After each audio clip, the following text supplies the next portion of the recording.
ጦርነቱ ከመጀመሩ የአሜሪካ ድሮኖች ረገፉ። ጦርነቱ በይፋ አሜሪካ እንደጀመረችው ዓለም አቀፍ መገናኛ ብዙሃን እየዘገቡ ነው። The United States has launched what it is calling defensive strikes in southern Iran. The attacks on missile launch sites and Iranian mine-laying vessels. ኢራን በአሜሪካ ጦር ስትደበደብ አድራለች። The US military says it has carried out strikes on missile launch sites and mine-laying vessels in southern Iran. ሆኖም ግን ኢራን የምትቀመስ አይደለችም፣ የአሜሪካ ድሮኖችን መታጥላለች ተብሏል። አልጀዚራም እንዲህ ሲል ዘግቧል።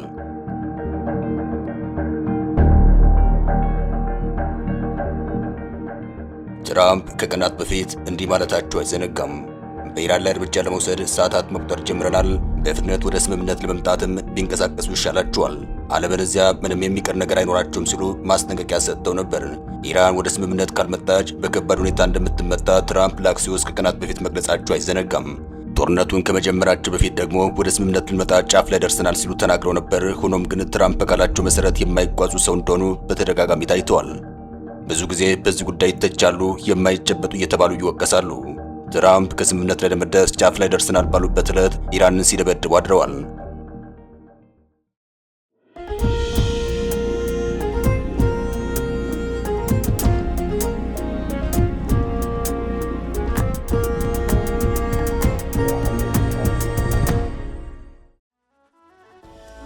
የአሜሪካ እስራኤል ኢራን ጦርነት 3 ወራት ሊደፍን ቀናት ብቻ በሚቆጠሩበት በዚህ ሰዓት ኢራን ላይ ተኩስ ተከፍቶ አድሯል።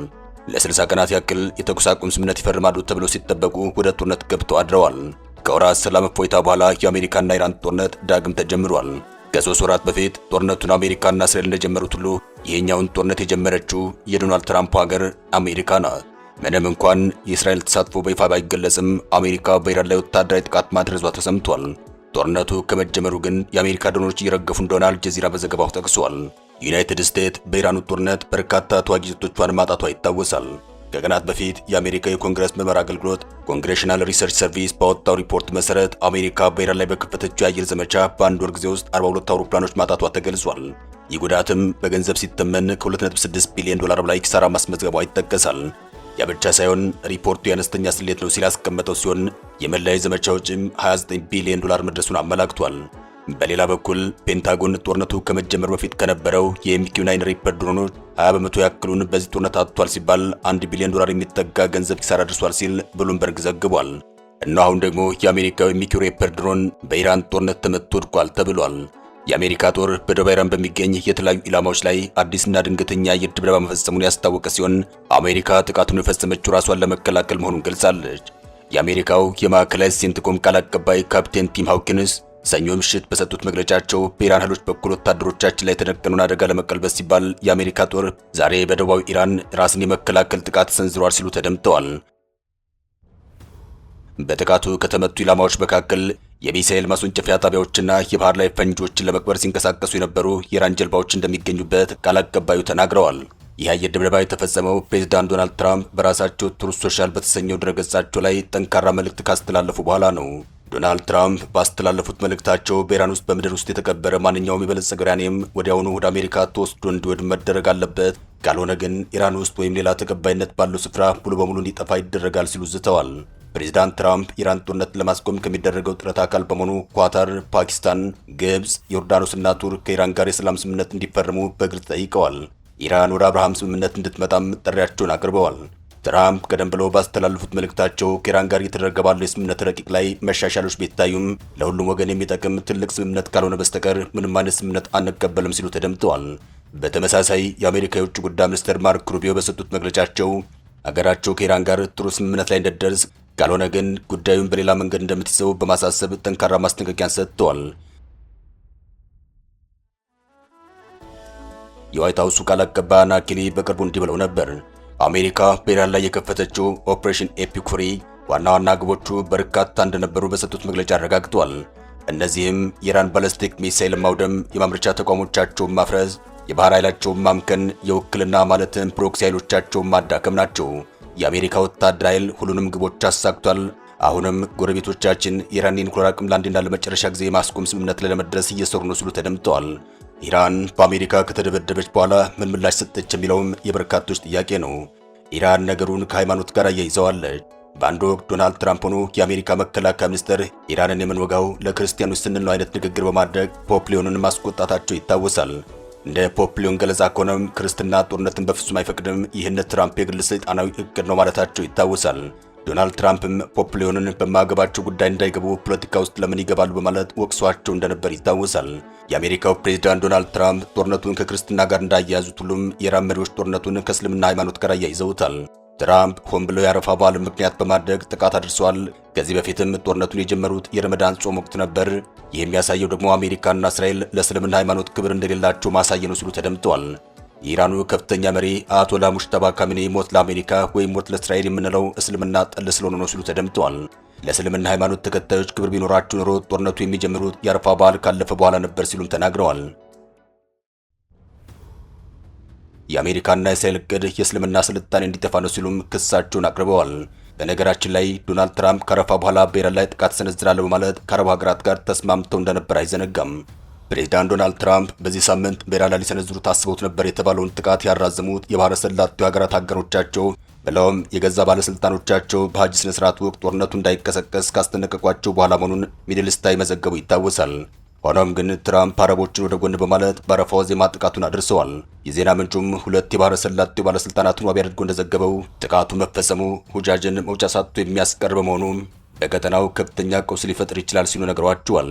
በዚህ መንፈሳዊ ክንውን ወቅት ጥቃቱን መሰንዘሩ ዋሽንግተን ስም በሙስሊም ዓለም ዘንድ የሚያጎርፍ ነው ማለታቸውንም በዘገባው ተጠቅሷል።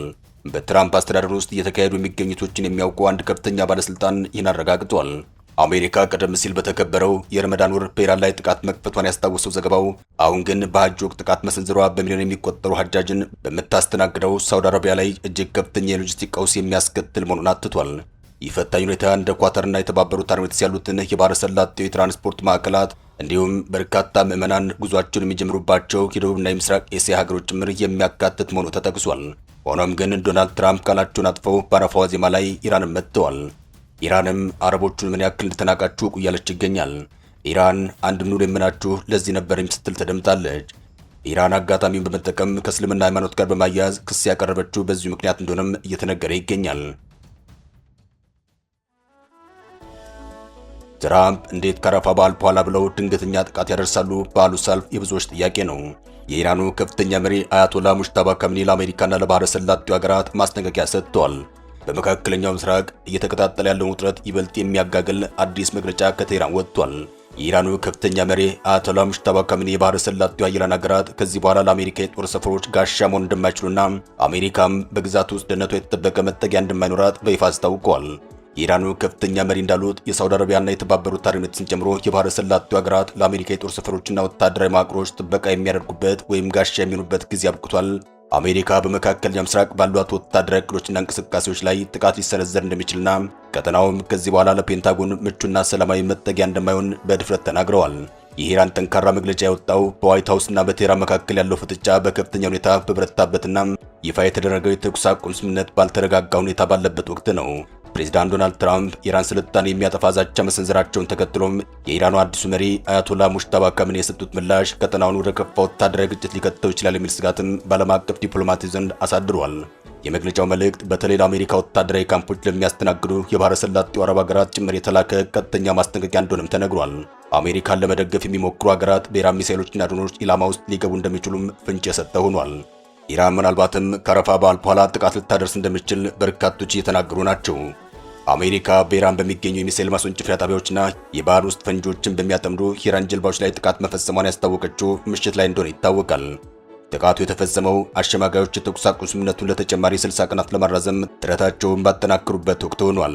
እንደ ፋይናንሻል ታይምስ ዘገባም በአገሪቱ የሚከናወኑ ወታደራዊ እርምጃዎችን በበላይነት የሚመራው የአሜሪካ ማዕከላዊ ዕዝ ቃል አቀባይ ቲም ሃውኪንስ ሰኞ ምሽት በሰጡት መግለጫቸው የአሜሪካ ኃይሎች ወታደሮቻቸውን ከኢራን ኃይሎች ጥቃት ለመጠበቅ ሲሉም ዛሬ በደቡብ ኢራን ራስን የመከላከል ጥቃቶችን ሰንዝረዋል ብለዋል። ቃል አቀባዩ አክለውም የተመቱ ኢላማዎች የሚሳኤል ማስወንጨፊያ ጣቢያዎችንና የባህር ውስጥ ፈንጂዎችን ለማጥመድ የሞክሩ የኢራን ጀልባዎች ይገኙበታል ሲሉም ገልጸዋል። ማዕከላዊ ዕዙም እርምጃውን የወሰደው በሂደት ላይ ያለውን የተኩስ አቁም ስምምነት ባከበረ መልኩ ራስን የመከላከል በመከተል ኃይሎቻችንን ለመከላከል ነው ሲሉ ተደምጠዋል። ዶናልድ ትራምፕ በአንድ ወቅት ጦርነቱን ከክርስትና ጋር በማያያዝ ሲወቅሱ ተደምጠዋል። ዛሬም ኢራን በምላሹ ከእስልምና ሃይማኖት ጋር አያይዘዋለች። ሰላም ለመላው ዓለም ይሁን። አበቃን። ሰናይ ጊዜን ተመኘን።